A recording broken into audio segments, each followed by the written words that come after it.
Hey, folks, welcome in. It's another episode of A Nichols Worth. I'm your host, Keaton Nichols. You can catch me on the socials at Keaton D. Nichols. That's at Keaton D. Nichols. That's Nichols, in case people might have been a little confused.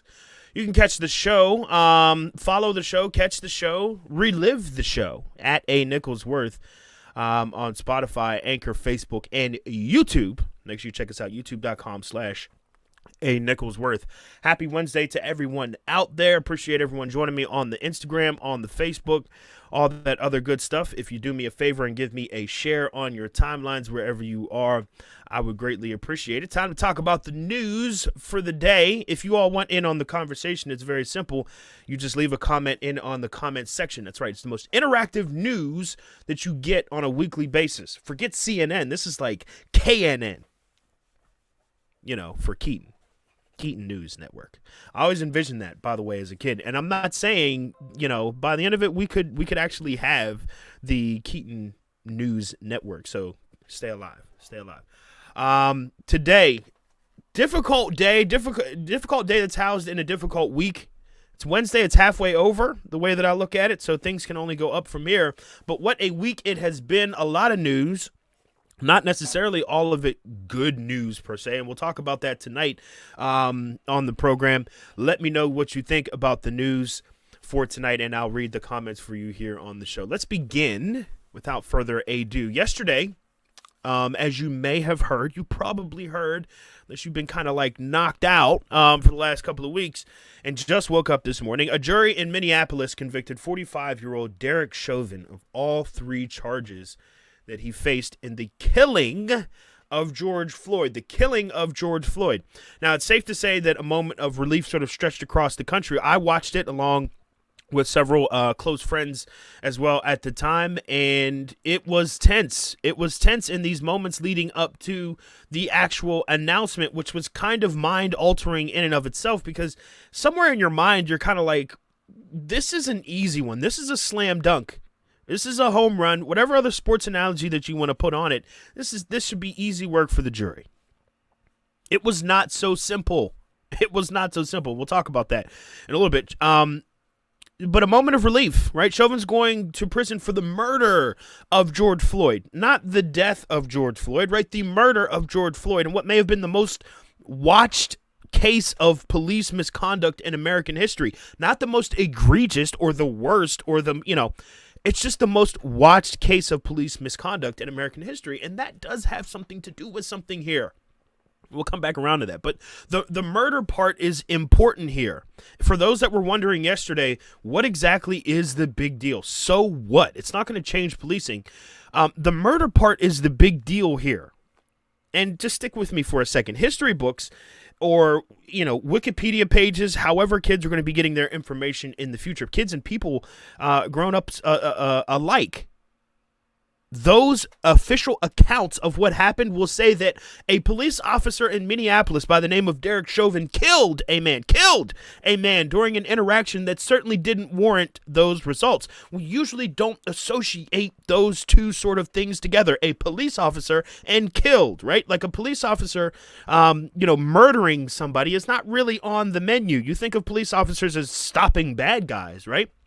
Apprehending bad guys, but murder, it almost feels weird to associate those two terms, and rarely have those two terms been associated with each other thanks to the court system. But here we are. That's a big part of why yesterday's results were so big. Murder is not, this may come as a surprise, but murder is certainly not a part of the police code. Okay, they're not supposed to do that. And Chauvin defended himself as an officer of the law. That was important to identify that he was defending himself. He I don't, for whatever reason, he tried to plead his own innocence here. But the idea was that he defended himself as a police officer. What he was doing as an officer of the law. His defense centered around this concept, this idea that whatever he was doing, whatever the results ended up being, those results would then be protected by the uniform. What he was doing, the job that he was doing, was bigger than anything else. That's how Chauvin defended himself. But the important part, again, the important part here is that the jury decided that being a police officer was not above, or doing anything under the auspices of being a police officer did not supersede the life and the existence of George Floyd. Not a black man or a person. George Floyd. He had a name, right? He was a citizen. He was not just a statistic in this situation. The 12 people of that jury decided that George Floyd's life, no matter what record he might have had or might not have had before that, what drugs were in his system, what family he came from, what state he was originally from, suddenly none of that mattered to the jury. They said the most important thing is, get this, Derek Chauvin knelt on his neck for 9 minutes and killed him during an interaction with police. That's it. That's the only thing that mattered here, and that's big. That's big because when situation come up before, we've seen kind of the opposite thing happen, right? The actual shooting or the killing or the choking or the kneeling or the stomping or whatever action ends up resulting in the victim's death, oftentimes is kind of like an aside, and oftentimes we focus on what exactly did this person that got choked out, shot, stabbed, whatever, by a police officer, what did they do? In previous situations, it's been so easy for us to elevate the role of a police officer over the life of a victim of police abuse. And the racial element of this, oftentimes the people who are having their rights violated by police in this manner are black and brown. That's the racial element of it. But the big issue here at the center of it and at the core of it is that we seem to, in society, have elevated policing above certain individuals. We have elevated the role of policing above certain individuals, and the jury yesterday said, not today, Zerg. We're going the other way. The role of policing, you can make an argument that yesterday the role of policing was convicted along with Chauvin himself. And the real, similar to the sentencing of, Chauvin himself, we're going to have to wait probably a little bit longer to see what the punishments will be and how they will take effect. The punishment, so to speak, will be and how they'll take effect on other police departments across the country. That's the big deal out of what we saw yesterday. But as is understood, there was a large amount of pessimism surrounding what was going on here as well. There was a large amount of pessimism because, and I understand it too, by the way, that we've time and time again sort of reached this point in the road, this point in the process where we're saying to ourselves, okay, the incident happens, body camera footage is released, grand jury has to make a decision. If the officer goes to trial, then we've got to, go through this lengthy trial and, hopefully cross our fingers and hope and pray that the 12 that are selected can fairly judge this case. And oftentimes, by the time we get to the end of that, by the time we are awaiting the results of what the jury might say, we are exhausted. We've lived and oftentimes relived again the death of someone on camera or by the accounts of witnesses, whatever it is, which, as I mentioned earlier this week, is traumatic. We can't just zip over that. I don't know about you, but anytime that I heard the recounting of the killing of George Floyd, it just made me uncomfortable. Not because I didn't want to discuss the issue, because we're discussing the end of a man's life. That's what kind of made it sickening, right? But at any rate, the jury decided against that kind of thing. We didn't have that sort of argument to go back and forth on during the course of this. But the pessimism says we're going to be back here. This is going to repeat itself. And I get it. I totally understand that. We don't really have a lot of reasons to believe that something else will happen. I mean, even in this case, this was an open and shut case. Obvious. America sat on the edge of its seat, really not really sure what the results were going to be. We didn't know what was going to happen yesterday. That's sad in and of itself when you really take a step back and you think about that we were hoping and praying, crossing our fingers, calling all types of help from above or whatever. Just for this case, and that made a lot of people sad. The realization of what kind of country we live in made a lot of people sad yesterday. And I totally get that. I totally understand that. However, I think as hard as it was for me to truly believe this, I do think that this time was different. This time was different. This felt different. I said that in season 2 of A Nichols Worth too when we were discussing this issue. This time just feels different. And maybe it will be different this time. I have a lot of reason to believe that this time will be different. I have a lot of reason to believe that the pessimism that normally surrounds this situation, even with other cases of police misconduct, right on the heels of this announcement we'll talk about, there's reason to believe that this situation will get better from here on out. Now, it was hard at certain times to believe. Yes, it really was. But the killing of George Floyd was leaving no doubt in anyone's mind. He was unjustly killed, right? The entire incident was captured on camera from multiple angles. It happened at the height of the pandemic, which forced people to sort of pay attention to what was going on. They had no escape from it, or very few escapes from it, I should say. The protests that preceded it, by the way, were some of the largest and most far-reaching protests that we've ever seen for any sort of cause. Every corner of the globe seemingly had a George Floyd protest or George Floyd-like protest that was going on. Every single corner. That was groundbreaking in and of itself. Though the situation that happened to George Floyd, as I've documented before, has happened to other people before in sometimes not so different ways, and then sometimes like the exact same way. The exact same thing has happened to them. And it hasn't quite garnered this kind of response. The real difference could be felt in America's economy. America's economy. Because things started to shift and change after last summer, right? Like the marketing and everything, of course, was different with the pandemic going on. But after the killing of George Floyd, things began to change with businesses and the way that they wanted to show their support for black people in this country and what was happening. Regular people saw what happened to George Floyd and were sick on both sides, all sides of the aisle, right? Of course, there's going to be your doubters out there, your haters, your trolls, and things like that are going to be sprinkled in there. But this was one that I think everyone from every facet of America could see that this was wrong. And businesses started taking sides. They started endorsing Black Lives Matter and putting patches in their window and things like that. They started creating statements and sending out emails, after the tragic killings of African Americans by police or other sort of events that might have been jarring or triggering.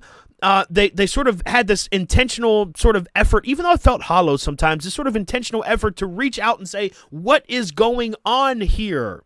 Whatever is going on here is not okay. We might not fully understand it, but we are on board with saying that the ship that known as the United States is not the most rocking boat in the world. And that we have some work to do until we get there. That's not the normal American way, period. And it's certainly not the way of American business. A cultural shift had officially happened. We even had sports teams. We even had sports leagues, athletes, that were taking a public stand to engage in these social demonstrations. Though largely performative, I've talked about it on the show. I thought they were largely performative actions. I don't think that they actually meant anything. I think that they were still sort of following these sort of economic trends that I'm discussing here. But the point being that these businesses that make their money with money, like that, literally they make their money making money. They don't make their money engaging in social issues. So long as people are paying for their Coca-Cola or their Pepsi or their, Pine Sol or something. I'm just making something up. But so long as people are paying for those products in America, business is booming. When you saw that businesses and organizations, corporations, companies, etc., in the United States were beginning to be engaged in the conversation, whether they felt comfortable doing so or not, because there are often times when it was uncomfortable. Suddenly it was like being against the movement for Black Lives was being against the popular culture for one of the first times that I can remember. Being anti-Black was counterculture. It was no longer considered a good strategy for making money. The culture had shifted. And if there's any reason to believe that change is on the horizon, that's it. That's it. When the money starts moving around, you know something is going to change. Something is going to change. Yesterday's verdict was indeed good news. It's hard to envision sometimes, but yesterday's verdict was good news on the front to change the culture. Or maybe even the very idea, the central sort of piece of policing in America.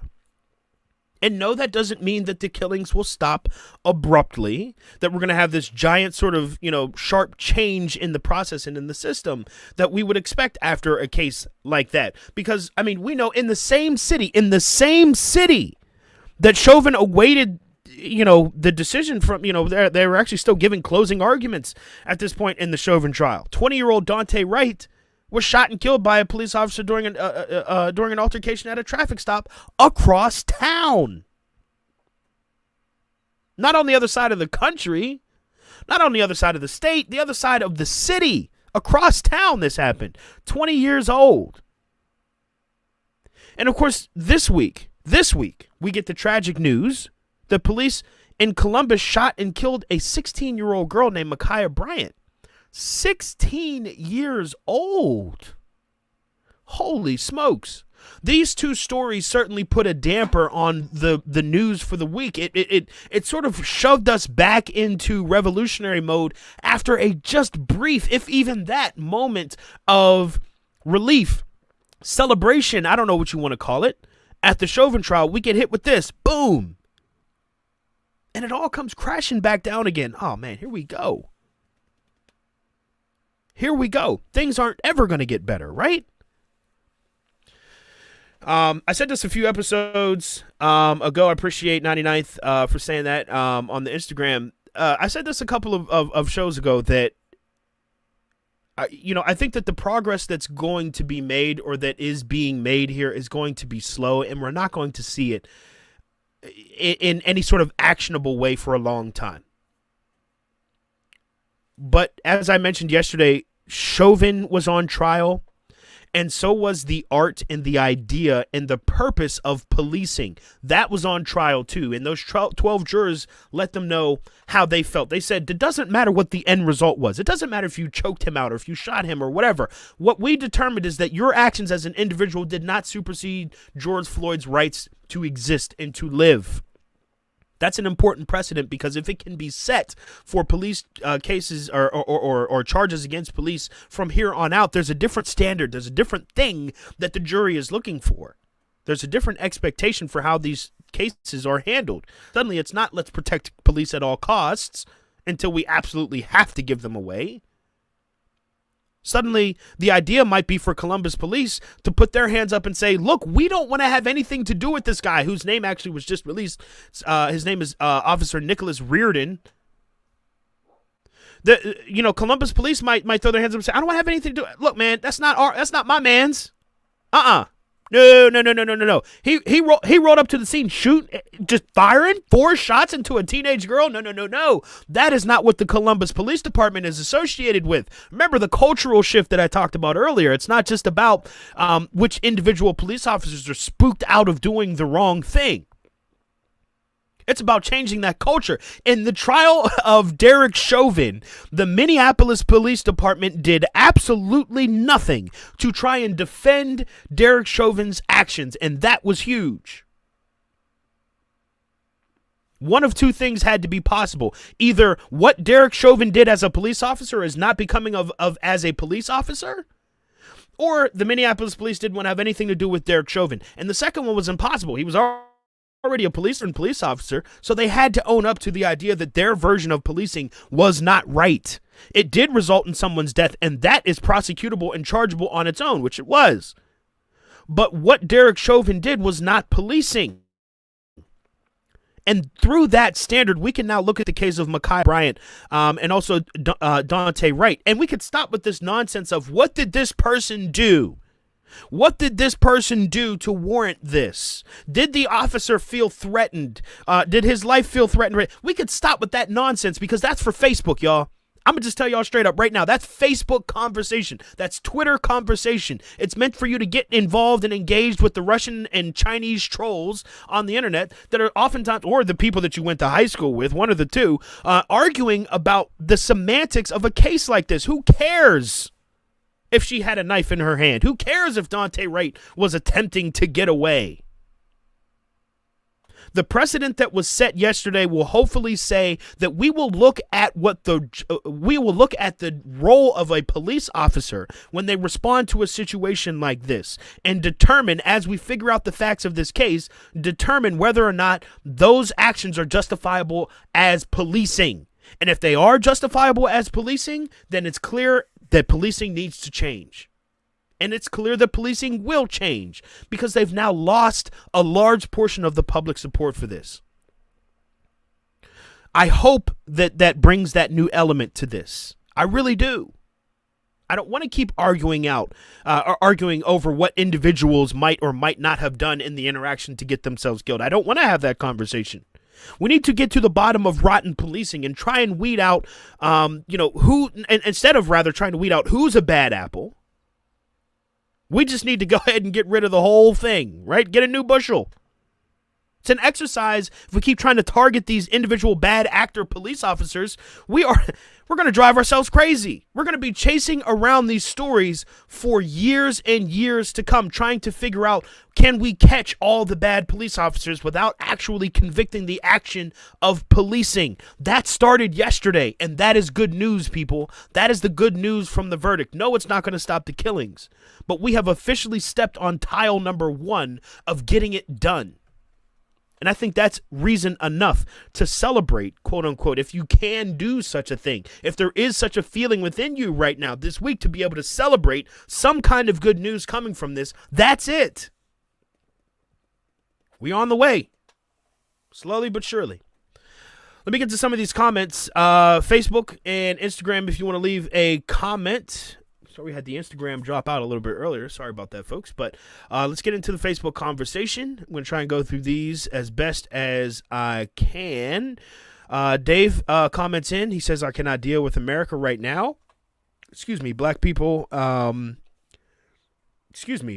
make a joke out of it. Most white people are upset because he didn't get off, and police are mad because they have to follow the law themselves. Yeah, so I mean, there's a lot of uncomfortableness that's going on here, and I talk about being uncomfortable.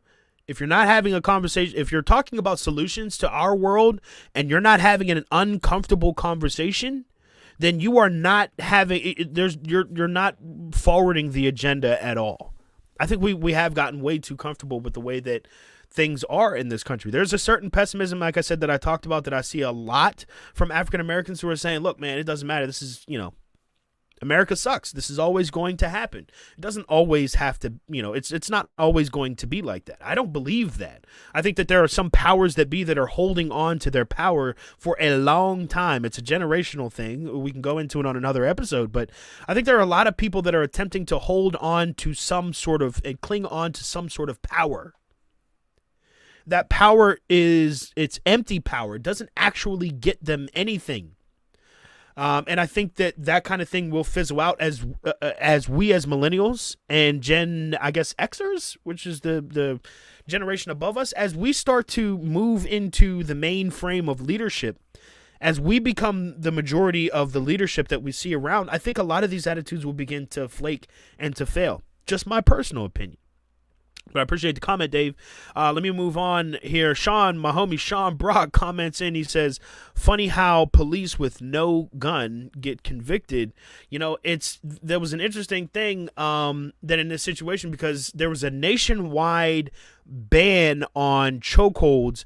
Not a nationwide ban. Let me put that differently. There's a ban on chokeholds that became popular nationwide after this incident happened last summer. And it was kind of legislators' way of saying, we looked at this individual case, this situation that happened in Minneapolis, and we've determined that we don't want any of our officers killing a person in this specific way. And that last part is important, in this specific way. And the thing that I thought of, as soon as we had the George Floyd incident happen, a lot of that was the legislative response in a lot of state legislators across the country. We're going to move to ban chokehold and knees to the neck as a police action, which obviously raises a couple of concerning questions.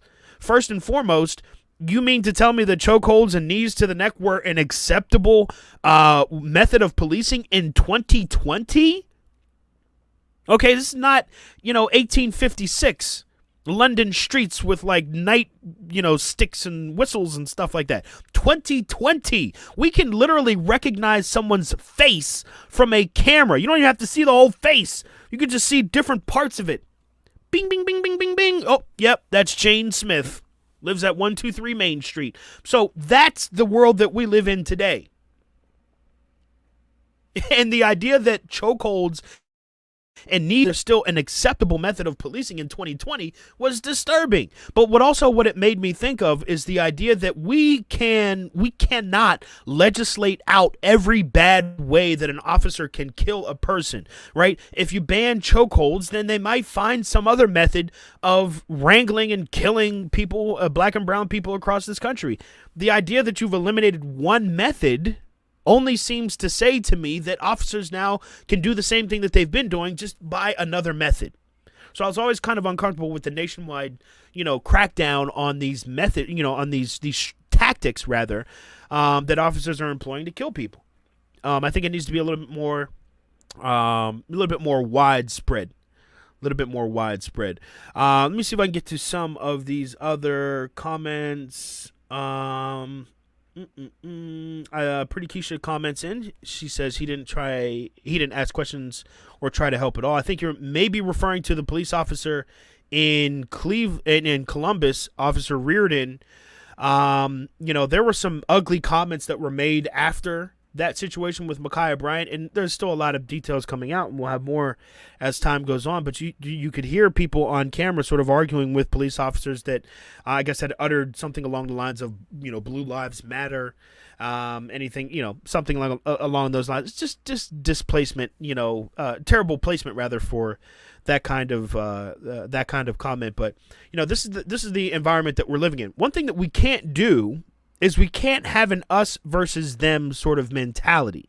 And I know that goes against, a lot of people's MOs, because it's like, we need to be able to take action. We need to be able to say that at a moment's notice, we're going to fight back in some sort of way. Otherwise, they're just going to keep killing us mercilessly and we're going to have no recourse. But I think we cannot adopt this us versus them mentality, because it's not really a war that's intended on being fought, right? Like, civilians are not supposed to rise up and take on their safety police force, whatever you want to call it.